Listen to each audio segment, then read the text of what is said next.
बोले शंकर भगवान की जय।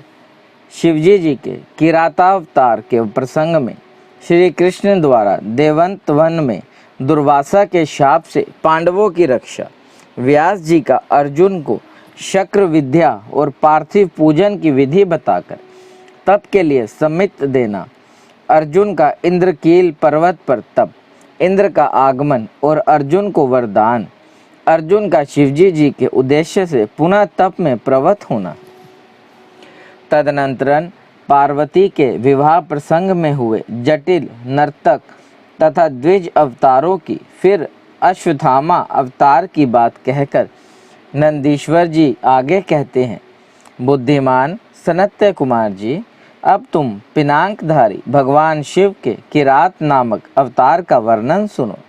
उस अवतार में उन्होंने मूक नामक दैत्य का वध और प्रसन्न होकर अर्जुन को वर प्रदान किया था। जब सुयोधन ने महाबली पांडवों को जुए में जीत लिया, तब वे सती साध्वी द्रौपदी के साथ देवंत वन में चले आए। वहीं वे पांडव सूर्य द्वारा दी हुई बटलोई का आश्रय लेकर सुखपूर्वक अपना समय बिताने लगे। प्रियवर, उसी समय सुयोधन ने आदरपूर्वक मुनिवर दुर्वासा को छल करने के प्रयोजन से पांडवों के निकट जाने के लिए प्रेरित किया। तब महर्षि दुर्वासा अपने 10,000 शिष्यों के साथ आनंदपूर्वक वहां गए और पांडवों से मनोनुकूल भोजन की याचना की। तब उन सभी पांडवों ने उनकी प्रार्थना स्वीकार करके दुर्वासा आदि तपस्वी मुनियों को स्नान करने के लिए भेजा। मुनीश्वर, इधर अन्नाभाव के कारण वे सभी पांडव बड़े संकट में पड़ गए और मन ही मन प्राण त्याग देने का विचार करने लगे।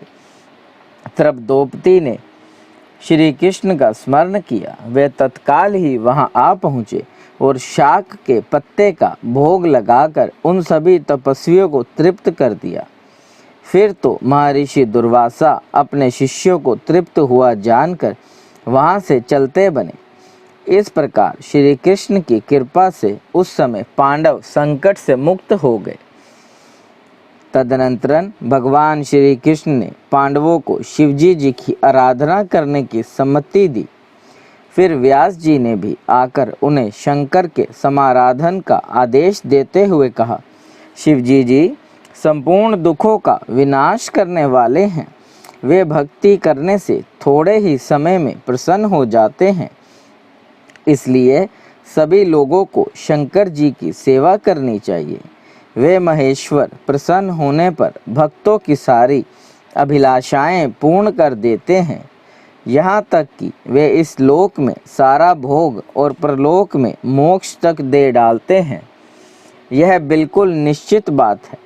इसलिए भुक्ति मुक्ति रूपी फल की कामना वाले मनुष्यों को सदा शंभु की सेवा करनी चाहिए, क्योंकि भगवान शंकर साक्षात परम पुरुष, दुष्टों के संहारक और सत्पुरुषों के आश्रय स्वरूप हैं। अब अर्जुन पहले दृढ़ता पूर्वक शक्र विद्या का जप करे, तब इंद्र पहले परीक्षा लेंगे, पीछे संतुष्ट हो जाएंगे। प्रसन्न होने पर वे सर्वदा विघ्नों का नाश करते रहेंगे और फिर शिवजी जी का श्रेष्ठ मंत्र प्रदान करेंगे। नंदीश्वर जी कहते हैं, मुने, इतना कहकर व्यास जी अर्जुन को बुलाकर उन्हें शक्र विद्या का उपदेश देने को उद्यत हुए। तब त्रिशीन बुद्धि अर्जुन ने स्नान करके पूर्व मुख बैठकर उस विद्या को ग्रहण कर लिया।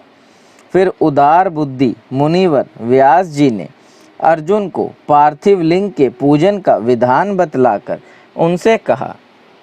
व्यास जी बोले, पार्थ, अब तुम यहाँ से परम रमणीय इंद्रकील पर्वत पर जाओ और वहाँ जाह्नवी के तट पर बैठकर सम्यक रूप से तपस्या करो।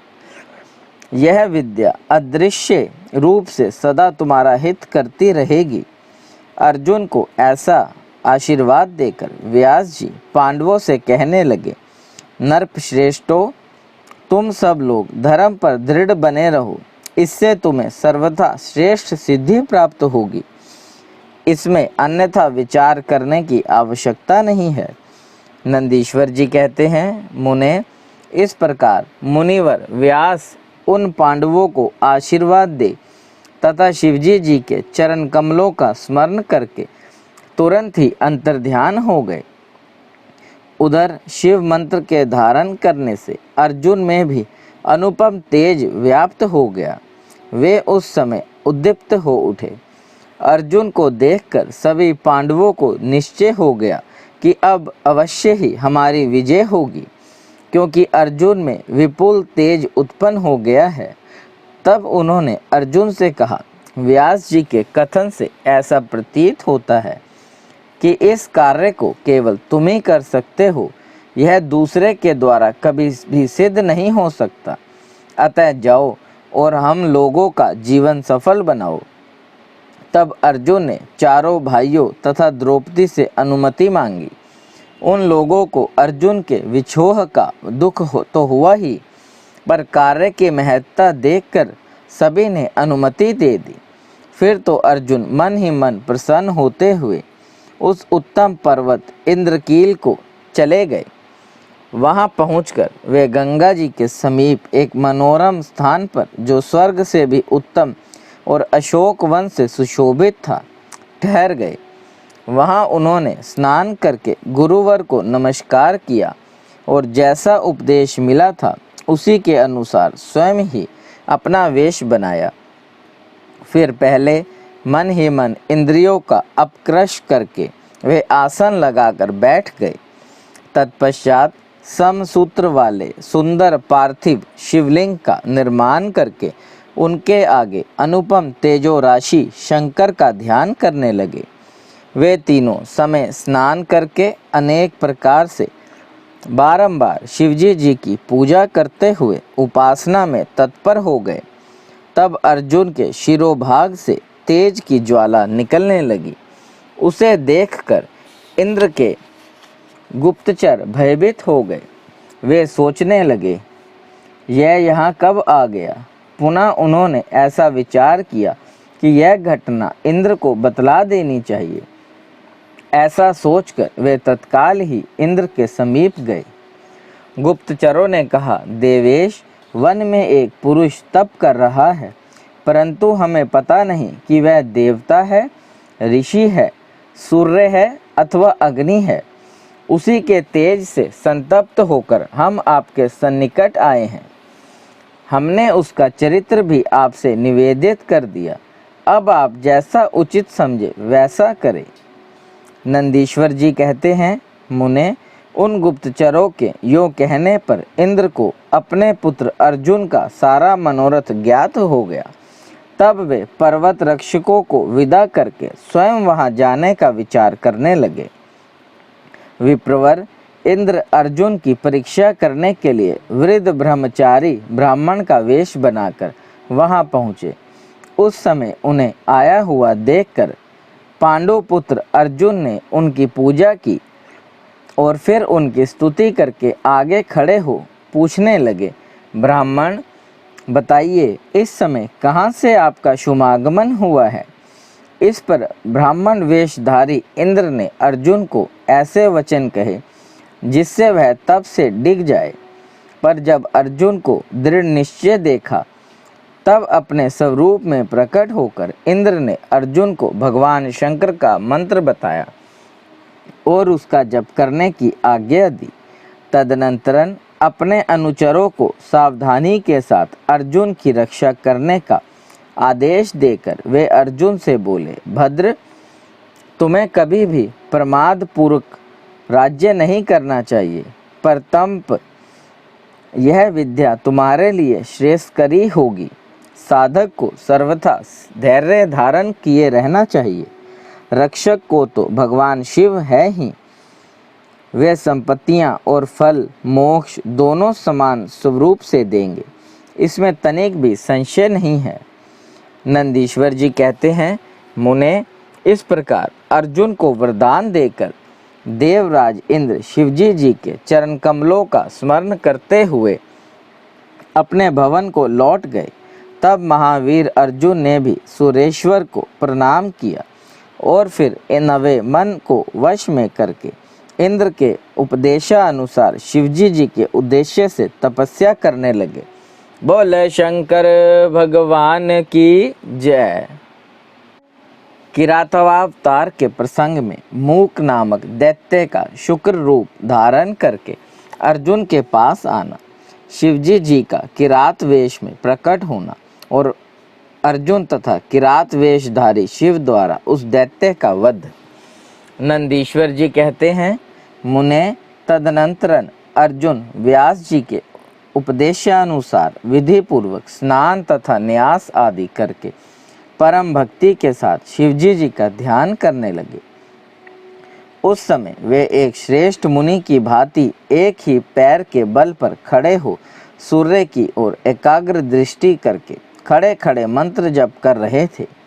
इस प्रकार वे परम प्रेम पूर्वक मन ही मन शिवजी जी का स्मरण करके शंभु के सर्वोत्कृष्ट पंचाक्षर मंत्र का जप करते हुए घोर तप करने लगे।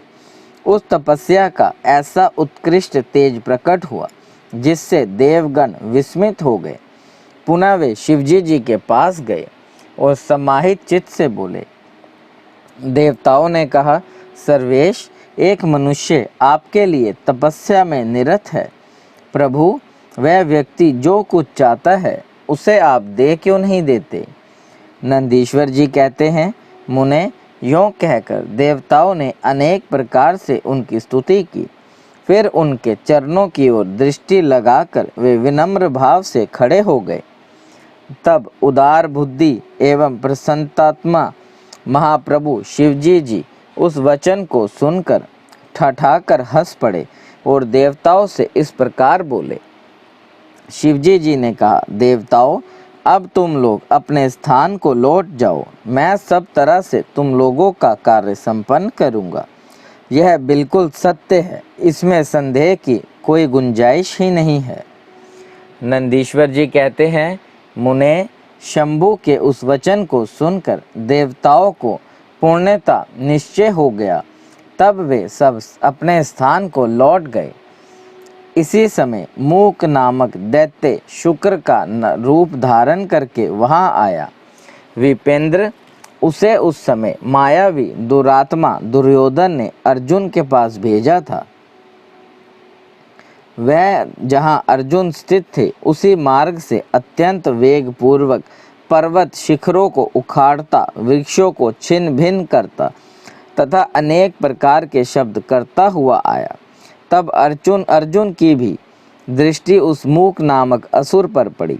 वे शिवजी जी के पदाबंधों का स्मरण करके यों विचार करने लगा। अर्जुन ने मन ही मन कहा, यह कौन है और कहाँ से आया है? यह तो क्रूर कर्मा दिखाई पड़ रहा है। निश्चय ही यह मेरा अनिष्ट करने के लिए आ रहा है। इसमें तनिक भी संशय नहीं है, क्योंकि जिसका दर्शन होने पर अपना मन प्रसन्न हो जाए वह निश्चय ही अपना हितैषी है, और जिसके देखने पर मन व्याकुल हो जाए वह शत्रु ही है। आचार से कुल का, शरीर से भोजन का, वार्तालाप से शास्त्र ज्ञान का और नेत्र से स्नेह का परिचय मिलता है। आकार से, चाल ढाल से, चेष्टा से, बोलने से तथा नेत्र और मुख के विकार से मन की भीतर का भाव जाना जाता है। नेत्र चार प्रकार के कहे गए हैं, उज्ज्वल, सरस, तिरछे और लाल। विद्वानों ने इनका भाव भी पृथक पृथक बतलाया है। नेत्र मित्र का संयोग होने पर उज्ज्वल, पुत्र दर्शन के समय सरस, कामनी के प्राप्त होने पर वक्र और शत्रु के दिख जाने पर लाल हो जाते हैं। इस नियम के अनुसार इसे देखते ही मेरी सारी इंद्रियां कुलसित हो उठी हैं। अतः यह निसंदेह शत्रु ही है और मार डालने योग्य है। इधर मेरे लिए गुरु जी की आज्ञा भी ऐसी है कि राजन, जो तुम्हें कष्ट देने के लिए उद्यत हो उसे तुम बिना किसी कारण का विचार किए अवश्य मार डालना। तथा मैंने इसलिए आयुध भी तो धारण कर रखा है। यूं विचार करके अर्जुन बाण का संधान करके वहीं डटकर खड़े हो गए। इसी बीच भक्त वत्सल्य भगवान शंकर अर्जुन की रक्षा, उनकी भक्ति की परीक्षा और दैत्य का नाश करने के लिए शीघ्र ही वहां आ पहुँचे। उस समय उनके साथ गणों का यूथ भी था और वे महान अद्भुत सुशिक्षित भील का रूप धारण किए हुए उनकी काछ बंदी थी और उन्होंने वस्त्र खंडों से ईशान ध्वज बांध रखा था। उनके शरीर पर श्वेत धारियां चमक रही थी, पीठ पर बाणों से भरा हुआ तरकश बंधा था और वे स्वयं धनुष बाण धारण किए हुए थे। उनका गण यूथ भी वैसी ही साज सज्जा से युक्त था। इस प्रकार शिव भिल्लवराज बने हुए थे। वे सेनाध्यक्ष होकर तरह तरह के शब्द करते हुए आगे बढ़े। इतने में सूअर की गुरहाट का शब्द दसों दिशाओं में गूंज उठा। उस शब्द से पर्वत आदि सभी जड़ पदार्थ झन्ना उठे। तब वे वनेचर के शब्द से घबराकर अर्जुन सोचने लगे, अहो, क्या ये भगवान शिव तो नहीं हैं जो यहाँ शुभ करने के लिए पधारे हैं? क्योंकि मैंने पहले से ही ऐसा सुन रखा है। पुनः श्री कृष्ण और व्यास जी ने भी ऐसा ही कहा है तथा देवताओं ने भी बारंबार स्मरण करके ऐसी ही घोषणा की है कि शिवजी जी कल्याणकर्ता और सुखदाता हैं। वे मुक्ति प्रदान करने के कारण मुक्तिदाता कहे गए हैं। उनका नाम स्मरण करने से मनुष्यों का निश्चय ही कल्याण होता है। जो लोग सर्वभाव से उनका भजन करते हैं उन्हें स्वप्न में भी दुख का दर्शन नहीं होता। यदि कदाचित कुछ दुख आ ही जाता है तो उसे कर्म जनित समझना चाहिए। सो भी बात की आशंका होने पर भी थोड़ा होता है अथवा उसे विशेष रूप से प्रारंभ का ही दोष मानना चाहिए। अथवा कभी कभी भगवान शंकर अपनी इच्छा से थोड़ा या अधिक दुख भुगताकर फिर निसंदेह उसे दूर कर देते हैं। वे विष को अमृत और अमृत को विष बना देते हैं। यूँ जैसे उनकी इच्छा हो वैसा वे करते हैं। भला उन समर्थ को कौन मना कर सकता है? अन्यायन प्राचीन भक्तों की भी ऐसी ही धारणा थी। अतः भावी भक्तों को सदा इसी विचार पर अपने मन को स्थिर रखना चाहिए। लक्ष्मी रहे अथवा चली जाए, मृत्यु आंखों के सामने ही क्यों ना उपस्थित हो जाए। लोग निंदा करे अथवा प्रशंसा, परंतु शिव भक्ति से दुखों का विनाश होता ही है। शंकर जी अपने भक्तों को चाहे वे पापी हो या पुण्यात्मा सदा सुख देते हैं। यदि कभी वे परीक्षा के लिए भक्त को कष्ट में डाल देते हैं तो अंत में दयालु स्वभाव होने के कारण वे ही उसके सुखदाता भी होते हैं। फिर तो वह भक्त उसी प्रकार निर्मल हो जाता है जैसे आग में तपाया हुआ सोना शुद्ध हो जाता है। इसी तरह की बातें मन में लिए पहले भी मुनियों के मुख से सुन रखी हैं। अतः मैं शिवजी जी का भजन करके उसी से उत्तम सुख प्राप्त करूंगा। बोले शंकर भगवान की जय। अर्जुन यो विचार कर ही रहे थे, तब तक बाण का लक्ष्यभूत वह सुअर वहां आ पहुंचा। उधर शिवजी जी भी उस सुअर के पीछे लगे हुए दिख पड़े। उस समय उन दोनों के मध्य में वे शुक्र अद्भुत शिखर सा दिख रहा था। उसकी बड़ी महिमा भी कही गई है। वे भक्त वत्सल्य भगवान शंकर अर्जुन की रक्षा के लिए बड़े वेग से आगे बढ़े। इसी समय उन दोनों ने उस शुक्र पर बाण चलाया। शिवजी जी के बाण का लक्ष्य उसका पुच्छ भाग था और अर्जुन ने उसके मुख को अपना निशाना बनाया था।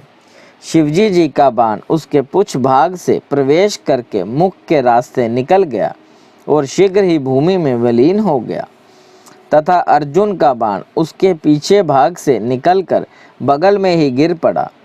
तब वे शुक्र रूपधारी दैत्य उसी क्षण मरकर भूतल पर गिर पड़ा। उस समय देवताओं को महान हर्ष प्राप्त हुआ। उन्होंने पहले तो जय जयकार करते हुए पुष्पों की वृष्टि की, फिर वे बारंबार नमस्कार करके स्तुति करने लगे। उस समय उन दोनों ने दैत्य के उस क्रूर रूप की ओर दृष्टिपात किया। उसे देखकर शिवजी जी का मन संतुष्ट हो गया और अर्जुन को महान सुख प्राप्त हुआ।